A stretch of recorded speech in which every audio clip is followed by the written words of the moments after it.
যাচ্ছ কোথায়? ভয় পেও না। আমি শাকচুন্নি ভেবে ভয় পেয়ে চলে যেও না।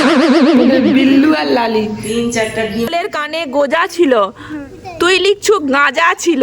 Hello, good morning. তো আমার দিনের শুরুটা বেশিরভাগ দিন এভাবেই হয়। কখন যে রাতের বেলা পড়তে পড়তে ঘুমিয়ে যাই বুঝতেই পারি না। তো আগে তো লং ব্লগ অতটা শেয়ার করতাম না, তাই সেভাবে কখনো ভিডিও শেয়ার করা হয়নি। আর এখন যেহেতু লং ভিডিও শেয়ার করছি, তাই ভাবছি তোমাদের সাথেও একটু শেয়ার করি যে আমার দিনের শুরুটা কিভাবে হয় বেশিরভাগ দিন। তো যেহেতু পরীক্ষার প্রস্তুতি নিচ্ছি, তো চাপটা একটু বেশিই আছে। পরীক্ষা দিয়েই যাচ্ছি, জানি না কবে সফলতা আসবে। তবে হ্যাঁ, এইটুকু বিশ্বাস তো রাখতেই হবে যে একদিন ঠিকই সফলতা আসবে। তারই আশায় বেঁচে আছি। তবে জানি না সেই দিনটা কবে আসবে, কারণ আমার ভাগ্য তো সেটা আর নাই বা বললাম। রাত জেগে পড়ার পর ভোরবেলা ঠিক ঘুম ভাঙতে চায় না। একেবারে নিজেকে জোর করে ঠেল দিয়ে তুলি বলতে পারো। একেবারেই ঘুম ছাড়তে চায় না। তাই নিজেকে বলি, না, ওঠ ওঠ, চল পূজা চল, আর শুয়ে থাকলে হবে না। আসলে আমার বরাবরই অভ্যাস রাত জেগে পড়া। ভোরে তেমন ওঠার অভ্যাস আমার কোনোদিনই ছিল না। বাট তখন অতটা দায়িত্ব ছিল না। বাট এখন দায়িত্ব বেড়েছে না, মানে দায়িত্ব আছে অনেক কিছু। আরে আরে, আমাকে পাগল ভেবে চলে যেও না। আসলে ঘুমটা তো ভাঙতেই চায় না, তাই ঘুম ভাঙানোর জন্য এরকম ছোটখাটো উৎপাত না করলে হয়। দেন চোখে মুখে জল নিয়ে একটু জল খেয়ে নিজে কাজে, মানে এখন লক্ষ্য একটাই, তো সেই লক্ষ্য স্থির রেখে তো একটু বলতে পারো আবার নতুন করে প্রস্তুতি। জানি না কি হবে, পরীক্ষার জন্য নতুন করে প্রস্তুতি। মনে হয় যখন স্কুল বা কলেজে পরীক্ষা দিতাম তখনও এরকম সিরিয়াস ছিলাম না। আর তখন সিরিয়াস ছিলাম না বলেই হয়তো এখন বেশি একটু সিরিয়াস। বিশেষ করে এতগুলো এক্সাম দেওয়ার পরে নানা লোকের যখন নানা কথা শুনতে হয় না, তখন কি আর বলবো। আর এই জন্যই আমি কাউকে কিছু বলতে চাই না আমি কটা এক্সাম দিয়েছি, কি কি এক্সাম দিয়েছি, রেজাল্ট কেমন হয়েছে বলতে চাই না। বাট যারা জানে তারা তো কথা শোনাচ্ছেই। তাই ভাবলাম যেহেতু আমি আবার লং ভিডিও পোস্ট করা শুরু করছি, তাই আমি আমার পড়ার জার্নিটা কেন দেখাবো না। জানি না সাকসেস পাবো কিনা, তাও ভাবলাম একটু শেয়ার করি। আর এইদিকে তো আমার একটা পার্সেল রিটার্ন করা ছিল, সেটাই মা রিটার্ন করতে গেল। আর আমি এইদিকে মিঠিকে চান করে খাইয়ে নাচ প্র্যাকটিস করাবো। আর ওইদিকে দেখছি আমাদের বিল্লু মুখে কি একটা নিয়ে ঘুরছে, আমি ঠিক বুঝতে পারছিলাম না। তার সঙ্গে খেলছে, পাখিটা কি কিছু একটা হবে মনে হয়। বিল্লুটা না কি আর বলবো, শিকার ধরায় একদম ওস্তাদ। তো মিঠিকে নাচ প্র্যাকটিস করানোর পর না, মিঠিকে ঘুম পাড়াতে গিয়ে আমিও ঘুমিয়ে গেছিলাম। আমার শরীরটা খুব একটা ভালো নেই, শরীরটা কেমন একটা লাগছে। শরীরের আর কি দোষ বলো, হাজারো টেনশন মাথাতে থাকলে শরীরকে আর দোষ দিয়ে কি লাভ। তো এখানে কিছু মানুষের এটাই বক্তব্য যে আমি নাকি সারাদিন কিছু করি না। হ্যাঁ, আমার বাবা মা কোনোদিনও আমাকে কাজ করার কথা বলে না, বরঞ্চ আমি কাজ করি বলে বকাবকি করে। বাট আমার ওই অগোছালো জিনিস রাখতে ভালো লাগে না। আর তাই তো আমি আমার পড়াশোনা, আমার পড়ানোর সাথে সাথে আমার বাড়ির কাজগুলো গুছিয়ে রাখতেই পছন্দ করি, কারণ আমার অগোছালো জিনিস, অপরিষ্কার জিনিস আমার ভালো লাগে না।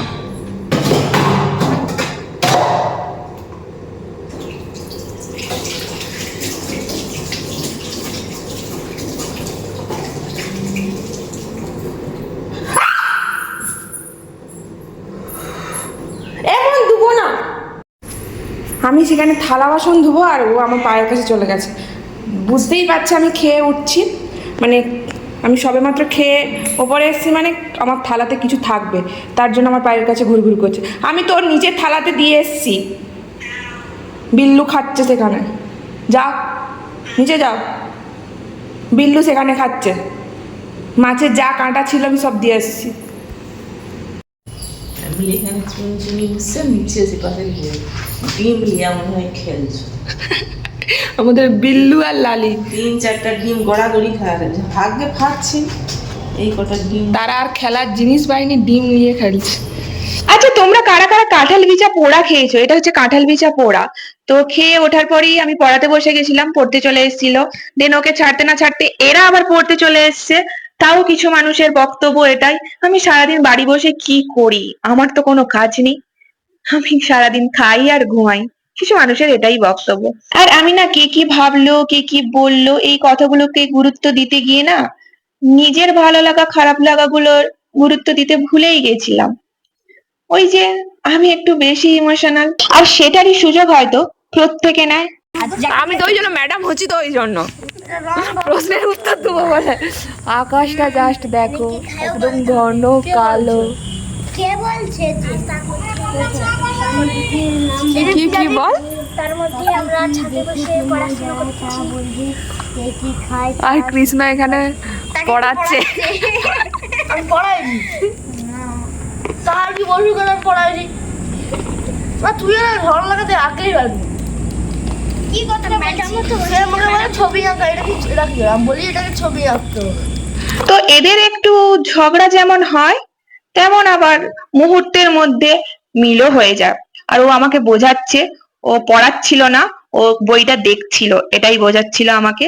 তো এখানে মিঠি রানীর কয়েকদিন পরে পরীক্ষা, মিঠি রানী সেটা বলছে এদেরকে যে আমার পরীক্ষা শুরু হবে, তো ম্যাম আমাকে পড়া দেবে, তো ওদের সঙ্গে সেটাই বলছিল।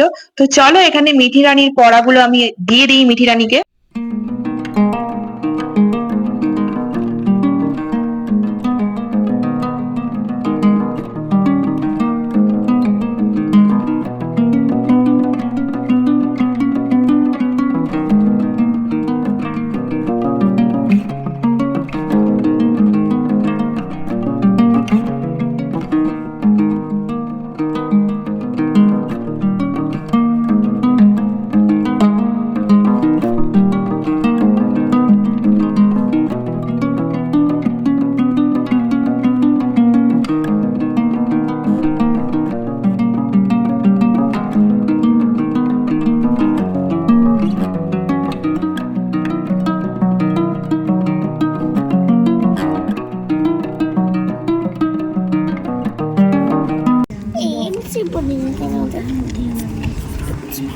A B C D E F G H I P Q R S T U U wicket হয়েছে, তারপর একটা তুল।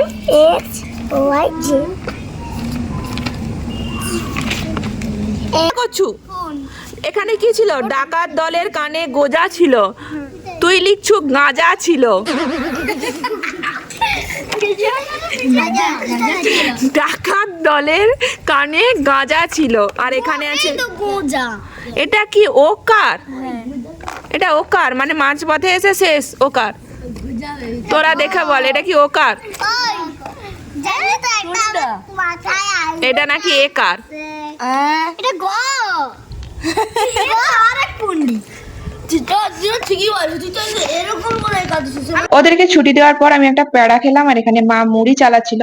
ওদেরকে ব্রেক দেওয়ার সময় আমি কিছু খাওয়া দাওয়া করিনি, তাই খিদে পাচ্ছে। তো চলো এবার খেতে যাই নিচে। খেয়ে এসে তারপরে পড়তে পড়তে যদি মিঠি রানী না আমার কাছে ঘুমোয়, তো পড়তে পড়তে কখন ঘুমিয়ে যাবো জানি না।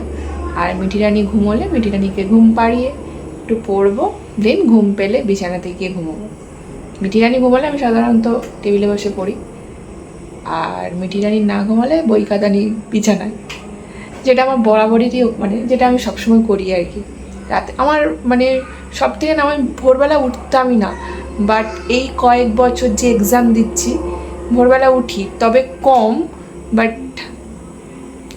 বাট এই যে এক্সামগুলো দিচ্ছি এবার মানে আমি না ভোরবেলা উঠে অতটা আমার ভালো লাগে না।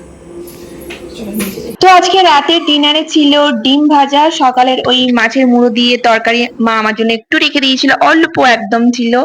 দেন ডিনার করে এসে ফ্রেশ হয়ে মিঠির সঙ্গে একটু খেলু খেলু করছিলাম, মিঠি খেলনাগুলো নিয়ে বসছিল, আমি ওখানে বসেছিলাম। দেন ফ্রেশ হয়ে মানে হাত পা ধুয়ে, মাঝে মধ্যে ইচ্ছে হলে স্কিন কেয়ার করি, না হলে করি না, মানে বেশিরভাগ দিন করি না বললে চলে। দেন আবারও আমার রাতের রুটিন শুরু। রাতের রুটিন মানে মিঠিকে ঘুম পাড়ানো, দেন আমার পড়াশোনা। তো চলো আমি পড়াশোনা করি তোমাদের সাথে আজকের মতো, বাই বাই।